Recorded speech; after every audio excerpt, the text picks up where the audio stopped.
Hello বন্ধুরা, আজকে আমাদের দুপুরের লাঞ্চ। এখানে আছে পনির, কড়াইশুঁটি দিয়ে পনির নিরামিষ। আর এখানে নিয়ে নিচ্ছি শশা। কেন আজকে শনিবার, আমরা নিরামিষ খাই আজকে। এই যে, আর এখানে নিয়ে নিচ্ছি রুটি, গরম গরম একদম রুটি, ঘি লাগানো রুটিতে পুরো একদম। দেখো, খাবো তো ভালো খাবো, ঠিক আছে। 3টে রুটি, এখানে পনির আছে, এখানে শশা আছে, আর রুটি আছে।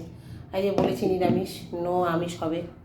তা চলো, এখানে খাবারটা নিয়ে নিয়েছি।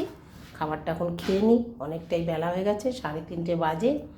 বন্ধুরা, তোমাদের তো খাওয়া হয়ে গেছে, আমাদের এখনও হয়নি। আর তোমরা যদি খাবে তো এসো, আমার বাড়িতে চলে এসো, দুপুরের লাঞ্চটা এখানে সেরে যাও, ঠিক আছে। তাহলে চলো, ভালো লাগলে লাইক কমেন্ট শেয়ার করে দিও। টাটা, নমস্কার।